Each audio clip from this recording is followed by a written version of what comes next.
네, 오늘 말씀은 베드로후서 1장 1절부터 7절입니다. Scriptural reading is from 2 Peter chapter 1, 1 to 7. 여기까지만 영어로 하고 메시지는 찬양은 영어로 준비했는데 메시지는 영어로 준비 못했습니다. 하지만 성령님께서 통역해 주셔서 우리 다음 세대들의 마음을 하나님의 말씀으로 가득 채워주시기를 축원드립니다. 아멘. 아멘. 베드로가 오늘날 터키 북부와 중부 지역에 있었던 교회들에게 보내는 두 번째 편지 1장 1절로 7절까지 제가 하나님의 말씀을 선포하겠습니다. 1장 1절 예수 그리스도의 종과 사도인 시몬 베드로는 우리 하나님과 구주 예수 그리스도의 의를 힘입어 동일하게 보배로운 믿음을 우리와 같이 받은 자들에게 편지하노니. Verse 2 하나님과 우리 주 예수를 알므로 은혜와 평강이 너희에게 더욱 많을지어다. Verse 3 그의 신기한 능력으로 생명과 경건에 속한 모든 것을 우리에게 주셨으니 이는 자기의 영광과 덕으로서 우리를 부르신 자를 알므로 말미암음이라. Verse 4 이로써 그 보배롭고 지극히 큰 약속을 우리에게 주사 이 약속으로 말미암아 너희로 정욕을 인하여 세상에서 썩어질 것을 피하여 신의 성품에 참여하는 자가 되게 하려 하셨으니.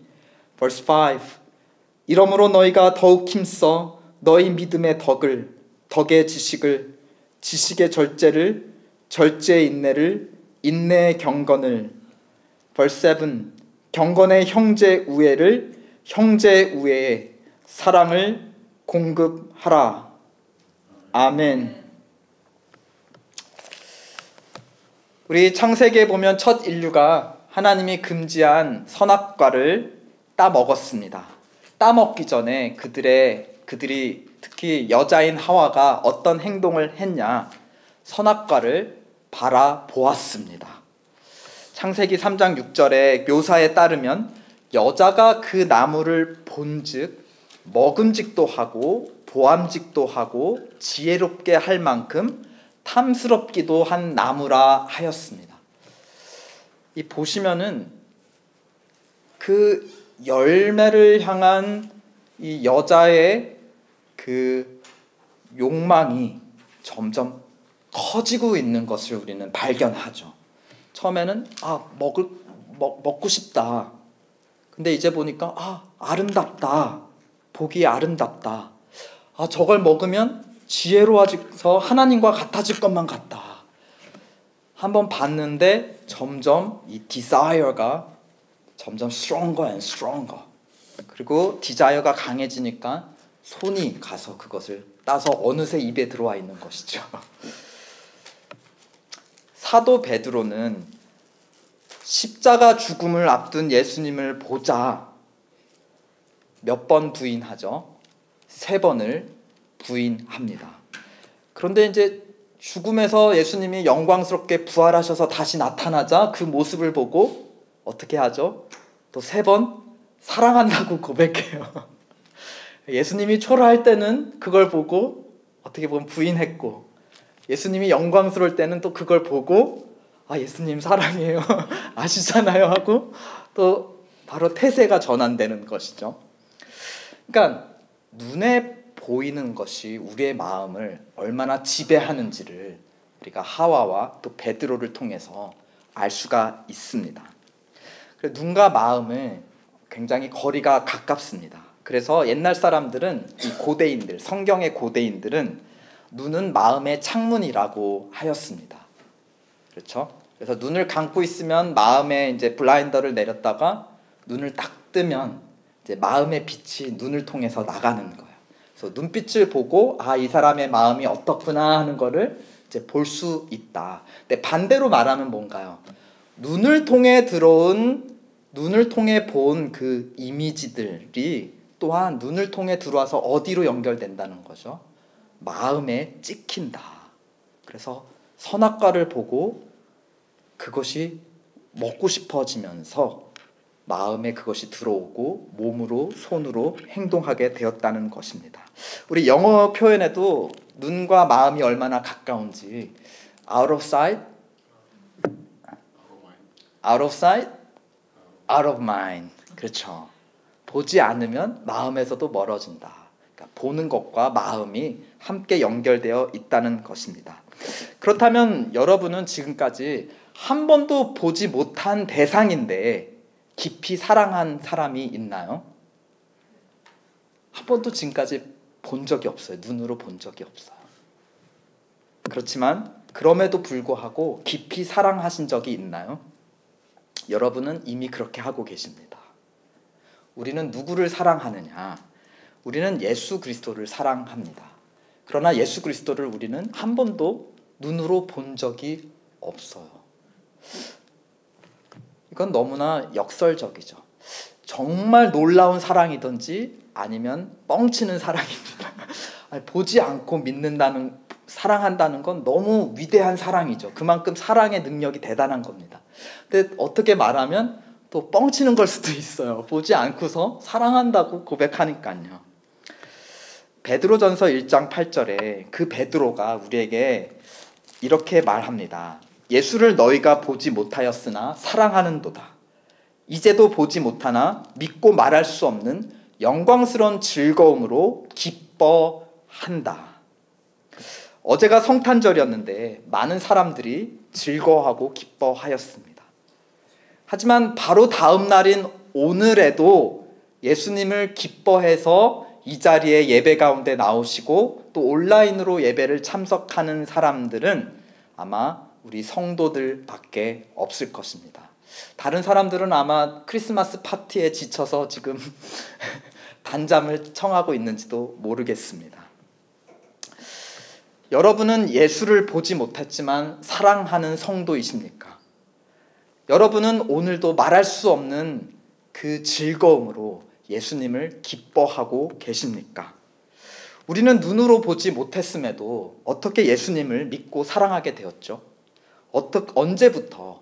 말할 수 없는 지극히 영광스러운 기쁨, 그러니까 우리 안에서 솟아난 기쁨이 아니라 영광스러운 기쁨이란 건 하늘로부터 받은 기쁨. 언제 하늘로부터 예수님을 기뻐하는 그 사랑을 받게 되셨습니까? 여러분 저마다 이야기가 있을 것입니다. 그리고 또 어떤 분은 나에게도 좀 그런 이야기가 있었으면 좋겠다. 나도 보이지 않는 예수님을 좀 믿을 수 있었으면 좋겠다. 사람들이 예수님 믿은 간증할 때마다 그쵸? 그걸 부러워하면서 그 얘기가 내 얘기가 됐으면 좋겠다 하는 그런 사람들도 있을 것입니다. 오늘 베드로의 편지를 받았던 1세기 사람들은 아까 말씀드렸듯이 오늘날 터키 북부와 중부 지역에 있었던 교회들이고 성도님들이었어요. 그런데 이 지역에 어떻게 예수님이 전해졌고 여기에 있는 사람들이 어떻게 예수님을 믿게 되었는지 이 신약 성경에는 기록이 없습니다. 복음이 땅끝까지 전파된 이야기를 가장 많이 기록하고 있는 책이 사도행전이죠. 근데 사도행전만 하더라도 이제 사도 바울이 이쪽 지역으로 복음을 전하려고 하는데 성령께서 막으셔서 유럽으로 넘어갔습니다. 그리고 그래서 그 이후로는 이 지역에 복음이 어떻게 전해졌다는 기록이 사도행전에 있지를 않습니다. 그런데 어떻게 이 사람들은 예수님을 전해 듣고 보지 못하였음에도 불구하고 눈으로 보지 못하였음에도 불구하고 예수님을 믿고 사랑하며 기뻐하게 되었다라는 것입니다. 그런데 오늘 베드로는 우리가 읽은 베드로서 1장 1절에 이들이 어떻게 예수님을 믿게 되었는지를 단 한 줄로 요약해주고 있어요. 그리고 제가 믿은 예수님의 이야기도 또 여기에 있는 누군가가 예수님을 믿은 이야기도 아마 이 한 줄에 모두 요약이 되어 있을 것입니다. 우리 베드로서 1장 1절 한번 다 함께 읽어보실까요? 이것은 여러분의 이야기입니다. 시작. 예수 그리스도의 종과 사도인 시몬 베드로는 우리 하나님과 구주 예수 그리스도의 의를 힘입어 동일하게 보배로운 믿음을 우리와 같이 받은 자들에게 편지한다. 이들은 어떻게 예수님을 믿게 되었다라고 증거하고 요약하고 있습니까? 하나님이자 구주이신 예수 그리스도의 의를 힘입어서 동일하게 보배로운 믿음을 받았다라고 증거하고 있습니다. 그러니까 믿음은 하나님이자 구주이신 예수 그리스도께서 주신, 우리에게 허락해 주신 선물입니다. 여기 보면 특별히 그의 의를 힘입었다 했을 때 이 의라는 것은 법적인 신분, 시민권을 의미합니다. 그러니까 하나님의 백성된 시민권을 예수 그리스도께서, 그 나라의 왕인 예수 그리스도께서 이들에게, 또 오늘 우리에게 주셨다. 그래서 이들은 하나님의 의로운 백성, 법적으로 합법적인 백성이자 또 하나님 아버지의 자녀가 되었다는 것입니다. 그래서 그것을 10절에 보면 너의 부르심과 택하심이라고 다른 말로 얘기하고 있습니다. 그 사람들을 하나님 나라의 백성으로, 시민으로, 또 자녀로 택하시고 불러주셨다. 그것이 의롭게 해주셨다라는 것입니다. 그런데 또 이 믿음이라는 선물은 앞에 설명이 붙어 있는데 의를 힘입어서 주신 것만이 아니라 동일하게 보배로운 믿음을 주셨다라고 하고 있습니다. 그러니까 그런데 누구와 동일한 믿음이냐? 우리와 같이 동일한 믿음. 여기서 우리라는 것은 베드로와 다른 사도들을 의미합니다. 그들은 어떻게 특별한 사람들이었죠? 우리와 어떻게 다르죠? 우리는 예수님을 한 번도 본 적이 없는 사람들이에요. 근데 베드로나 다른 사도들은 정말 특별한 사람들인 이유는 그들이 직접 눈으로 예수님을 보고 만진 사람들이라는 것입니다. 근데 여기서 놀랍게 증언하는 것은 눈으로 보고 예수님을 믿었던 베드로가 가진 믿음이나 예수님을 보지 못하고 믿는 우리의 믿음이나 어떠한 믿음이라는 것이죠. 동일하게 보배로운 믿음이다. 흔히 예수님을 보여주면 믿겠다는 사람들을 우리는 만나곤 합니다. 그런데 신약 성경을 읽어보세요. 복음서를 읽어보세요. 예수님을 만난 사람들이 많습니다. 그렇지만 예수님을 따른 사람들은 소수이고 예수님을 저버린 사람들이 훨씬 많습니다. 그 사람들이 예수님을 십자가에 못 박기조차 하였습니다.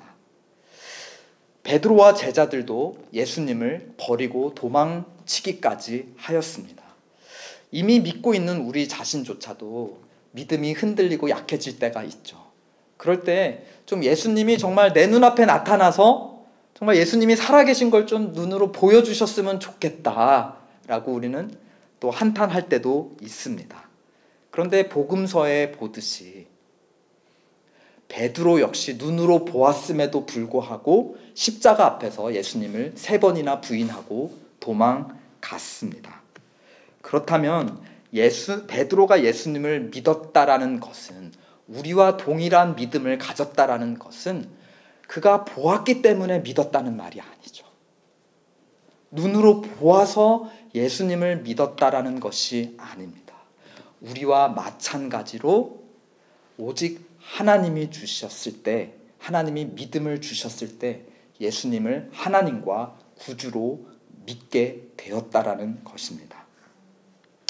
이것을 유다서 1장 3절에서는 성도에게 단번에 주신 믿음이다. Once for all. 누구에게는 2번 주고 3번 주고 4번 준 더 많은 믿음을 주신 것이 아니라 예수님을 직접 본 베드로나 보지 못하고 믿고 사랑하는 우리에게나 동일한 믿음을 단 한 번 영원히 주셨다라는 것입니다. 베드로에게 주신 믿음이나 우리에게 주신 믿음이 동일하게 보배로운 믿음이신 줄을 믿으시기 바랍니다. 그러므로 믿음은 우리의 생각 끝에 내린 결론이 아니죠. 오히려 우리의 생각과 우리의 관점을 새롭게 하는 시작입니다. It's not the conclusion, but it's the beginning of the new perspective. 믿음은 우리 안에서 자라나 맺은 열매가 아니라 하나님께서 우리 안에 심어주신, 우리 안에는 없었는데 하나님께서 친히 우리 마음에 바깥에서 우리 마음 안으로 심기어 주신 씨앗이라는 것입니다. 주님은 믿음만을 주셨을 뿐만이 아니라 믿음이 잘 자랄 수 있도록 또한 은혜까지도 허락해 주셨습니다. 3절을 볼까요? 그 하나님의 능력을, 믿음을 자라게 하는 능력을 신기한 능력이다 라고 하고 있습니다. 생명과 경건에 속한 모든 것을 주셔서 이 능력으로 말미암아 믿음의 씨앗을 자라나게 하신다. 그리고 그 능력을 우리에게 주셨다 하였습니다. 그러니까 동일하게 믿음을 받은 모든 자들에게 주신 이 은혜 역시 동일하게 보배로운 은혜라는 것입니다. 근데 자세히 보면은 열매를 주신 게 아니라 씨앗을 주셨고 또 씨앗이 잘 자랄 수 있는 능력을 주셨어요. 그래서 그냥 처음부터 열매를 그냥 덥석 주시고 그럼 우리가 그냥 받아서 누리기만 하면 되는데 열매를 주신 게 아니라 열매 안에 있는 씨앗을 주시고 씨앗을 잘 키울 수 있는 능력과 도움과 도구를 주셔서 우리를 하여금 이 믿음을 잘 물주고 햇볕 주고 잘 키울 수 있는 기회를 주셨습니다. 그래서 하나님 굉장히 재밌으신 분이죠. 네, 정말 그냥 구원의 결과만 딱 주시고 모든 사람이 그냥 하나님께서 전지하신 능력으로 다 예수님을 딱 믿게 하시면 되는데 그것이 아니라 우리 마음에 작은 씨앗으로 넣어주시고 그것이 자랄 수 있는 그 능력과 지혜와 기회를 우리에게 허락해 주셨다.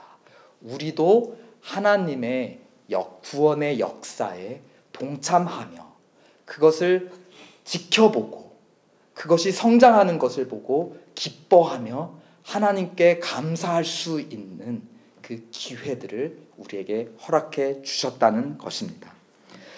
믿음이 자라서 5절을 보니까 덕이 되고 또 덕이 지식이 됩니다.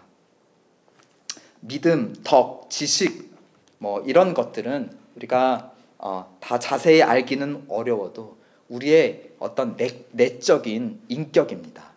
이너 퀄러리 그런 것에 관련된 것입니다. 근데 거기에 더해서 이것이 6절에 보면 이제 절제로 더 자라나고 절제의 인내 그리고 인내의 경건이라는 것으로 또 자라나게 됩니다. 이것은 내적 인격으로부터 뭔가 절제는 우리의 몸도 인발부가 된 거죠. 그렇죠? 우리 밤에 맛있는 거 봐도 먹지 않는 그 절제. 이 마음만으로는 힘들고 몸도 함께 동참해야 되는 거 아닙니까?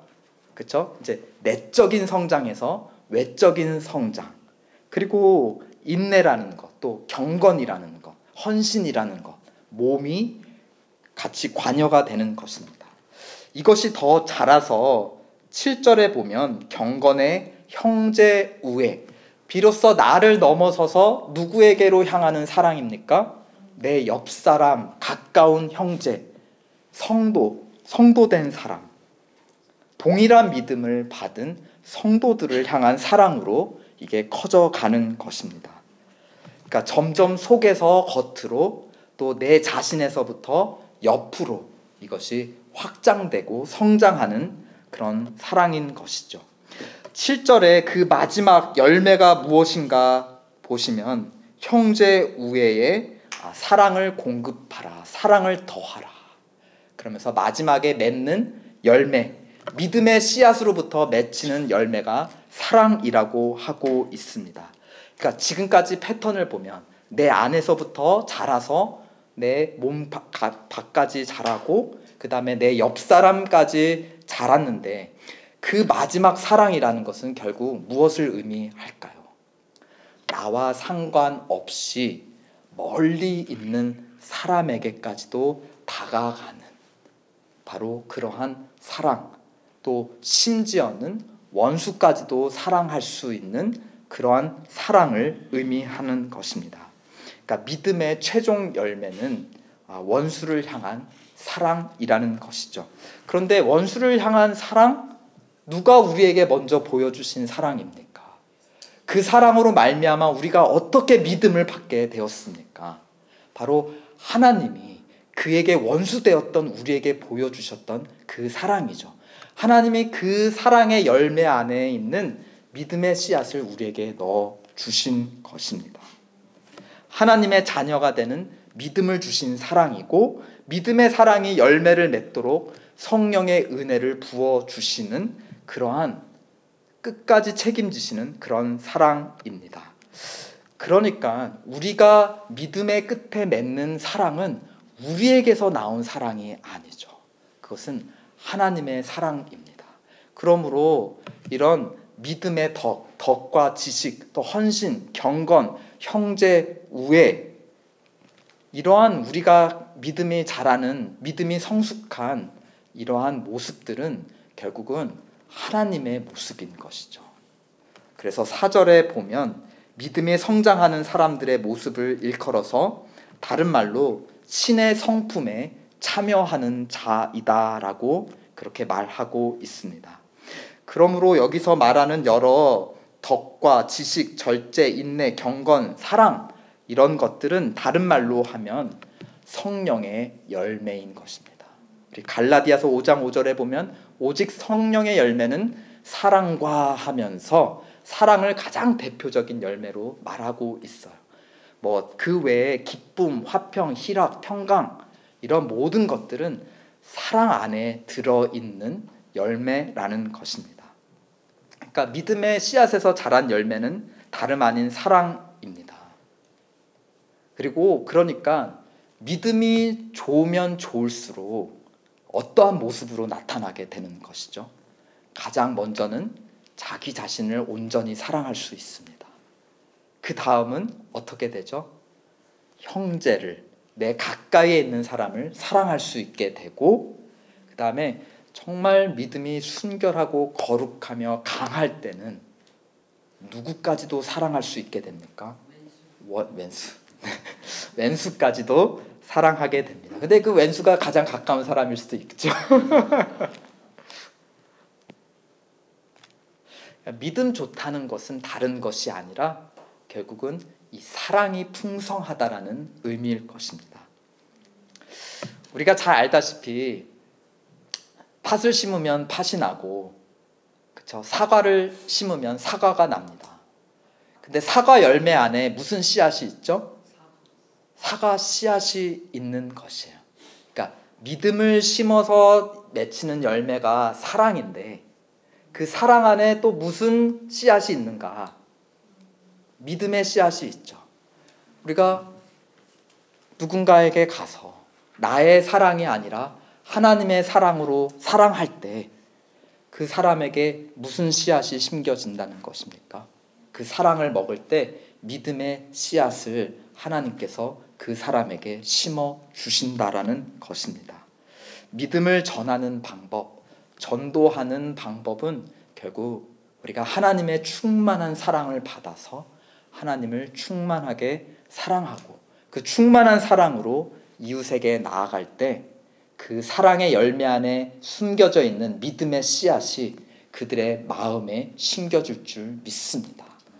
정말 혹 하나님께서 선택하시고 부르신 자라면 하나님께서 또한 그 믿음을 반드시 자라게 하실 줄 믿습니다. 그렇다면 우리에게 사랑하기에 너무 먼 당신은 누구이신가요? 여러분마다 여러분 삶에서 가장 멀리 있는 사람, 가장 사랑하기 힘든 그 대상은 누구일까요? 요한복음 요한일서 4장 20절에 사도 요한이 이렇게 대답을 해줍니다. 보는 바 그 형제를 사랑하지 아니하는 자는 보지 못하는 바 하나님을 사랑할 수 없다. 이 말에 비추어 보면 사랑할 수 없는 가장 먼 사람이 누구이든지 간에, 내가 정말 사랑할 수 없는 어떤 사람이 있다 해도 눈에 보이는 그 사람보다 더 사랑하기 힘든 존재는 누구라는 것입니까? 눈에 보이는 형제를 사랑하지 못하는데 어떻게 보이지 않는 하나님을 사랑할 수 있느냐? 결국 우리가 가장 사랑하기 힘든 존재는 우리가 눈으로 볼 수 없는 하나님이라는 존재인 것입니다. 하나님은 보이지 않는 분이시기 때문입니다. 그런데 그 하나님은 또 역설적으로 우리와 가장 가까운 분이시기도 합니다. 왜냐하면 그 은혜로 믿음을 주셔서 믿음과 함께 능력을 주심으로 성령이 우리 안에 마음 가장 깊은 곳에 들어와 계신다. 그러므로 나와 옆에 가장 가까운 사람조차 보다도 나와 더 가까운 존재는 누구이십니까? 내 안에 들어와 계시는 하나님입니다. 그러니까 하나님은 굉장히 신기하신 분이시죠. 나에게서 보이지 않는 가장 알기 어려운 가장 멀리 있는 존재이시기도 하면서 그러한 분이 가장 내 안에 가까이 들어와서 이미 우리를 사랑하고 계시고 우리로 하여금 하나님을 사랑할 수 있는 은혜를 주셨다. 그렇다면 가장 멀리 있는 하나님도 사랑하게 되었다라는 것은 또한 우리에게 무엇을 가르쳐 주죠? 우리가 정말 사랑할 수 없다고 생각하는 어떠한 사람조차도 하나님보다는 가까운 눈에 보이는 사람이므로 우리가 이미 가장 멀리 있는 하나님을 사랑할 수 있는 능력을 주셨다면 어떠한 원수도 이미 사랑할 수 있는 그 은혜와 능력이 우리에게 주어졌다는 것입니다.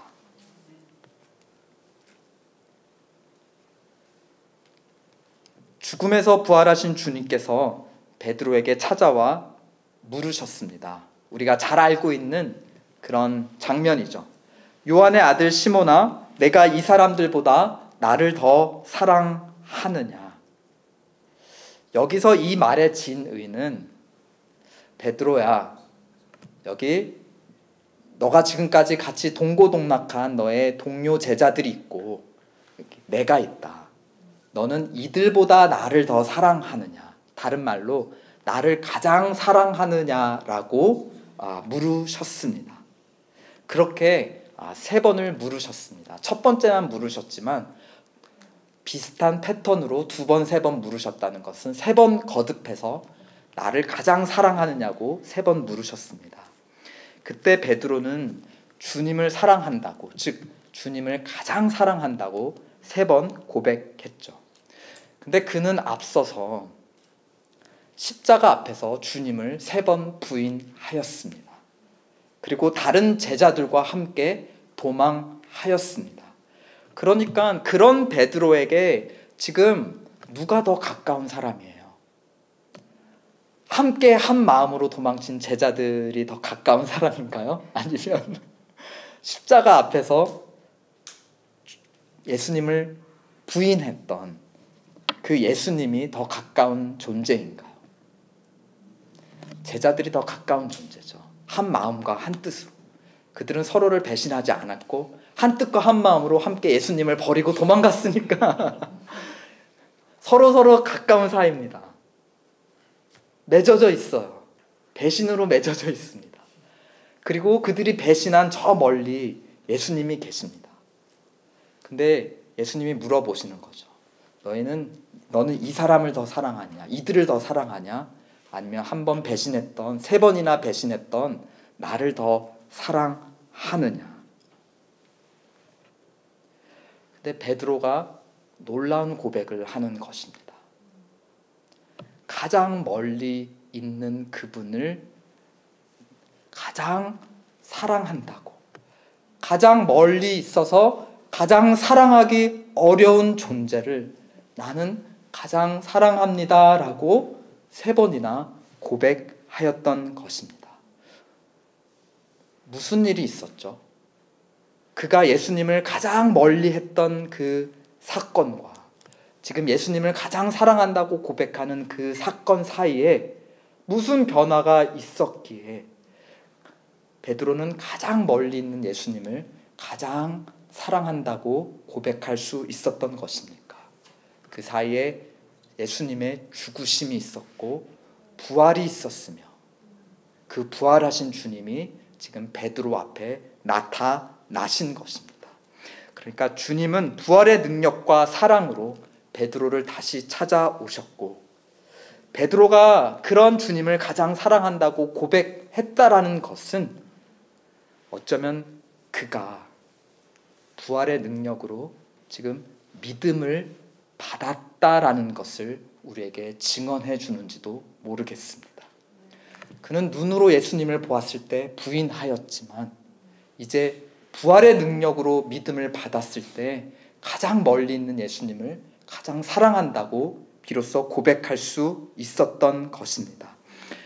그런데 오늘 본문 1장 1절은 베드로가 부활의 주님으로부터 친히 받은 이 믿음, 그래서 3번이나 고백했던 그 사랑의 고백을 만들었던 그 귀한 믿음과 우리에게 주신 믿음이 어떠한 믿음이라고 증언하고 있습니까? 동일하게 보배로운 믿음이다. 부활하신 주님을 친히 눈으로 목격한 그 베드로, 그가 받은 믿음에서 나오는 사랑의 고백, 그 사랑의 고백을 만들었던 위대한 믿음과 예수님을 한 번도 보지 못하나 지금 믿고 사랑하며 기뻐하는 우리의 믿음이 어떻다라는 것이죠. 이것이 아니라 동일하다. 우리도 여전히 베드로가 받았던 부활의 능력을 우리도 동일하게 받은 줄 믿습니다. 그러므로 우리도 멀리 있었던 보이지 않는 주님을 가장 사랑한다고 비로소 고백하게 된 줄 믿습니다. 이것은 우리에게서 솟아난 것이 아니라 하나님께서 우리에게 주신 은혜의 선물인 줄 믿습니다. 그리고 이 은혜의 선물이 능력이 있어서 우리를 사랑하게 하고 내 자신을 사랑하게 하고 내 가까운 사람을 사랑하게 만들며 마지막에는 결국은 원수까지도 사랑하게 만들 줄 믿습니다. 그러므로 가장 베드로에게 주신 보배로운 소명과 능력은 우리에게 주신 보배로운 소명과 능력이기도 합니다. 가장 멀리 있던 주님을 가장 사랑한다는 믿음을 베드로에게 주셨을 때, 또 우리에게 주셨을 때는 주님의 사람들을 사랑할 수 있는 소명과 능력까지도 주신 줄 믿습니다. 또 혹시 주님의 사람이 될지 안 될지 모르는 그런 사람에게조차도 우리가 사랑할 수 있는 그 소명과 능력까지도 주신 줄 믿습니다. 여러분은 가장 멀리 있던 주님을 가장 사랑하고 계십니까? 지금도 말할 수 없는 영광스러운 즐거움으로 그분을 기뻐하고 계십니까? 하나님께서 동일하게 주신 보배로운 믿음으로 말미암아 감사합시다. 또 하나님께서 사도 베드로와 동일하게 주신 보배로운 능력을 힘입어 우리 하나님의 성품에 자라도록 합시다. 또 그 능력으로 내 자신을 사랑하고 가까운 사람들을 사랑하며 또 멀리 있는 사람들까지 사랑하도록 합시다. 그 베드로가 예수님을 만나 고백했던 그 첫 장면을 우리 읽고 마치도록 하겠습니다. 그들이 조반 먹은 후에 예수께서 시몬 베드로에게 이르시되 요한의 아들 시몬아 내가 이 사람들보다 나를 더 사랑하느냐 하시니 베드로가 이르되 주님 그러하나이다. 내가 주님을 사랑하는 줄 주님께서 아시나이다. 그러자 예수님께서 이르십니다. 내 어린 양을 먹이라. 예수님을 가장 사랑한 사람에게 주님은 소명을 주십니다. 내 어린 양들, 나의 사람들을 먹여라. 나의 사람들을 사랑하라.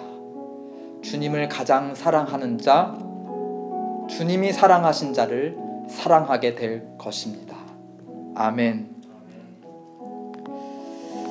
우리 이 시간 함께 일어나셔서 우리 주님 안에 우리를 보배롭게 보호해 주심에 감사합니다. 우리에게 동일하게 보배로운 믿음을 주신 것 감사합니다. 주님 안에 주님의 능력으로 이 믿음이 자라 사랑의 열매를 맺게 하옵소서. 이 사랑이 전해질 때 나로 인해서 사람들이 하나님을 믿는 믿음이 생기게 도와주시옵소서. 너가 나를 가장 사랑하느냐? 그렇다면 내 양을 먹이라. 주님의 소명의 음성을 듣기 원합니다. 우리 이러한 마음으로 우리 예수 안에 소망 있네 함께 찬양하시겠습니다.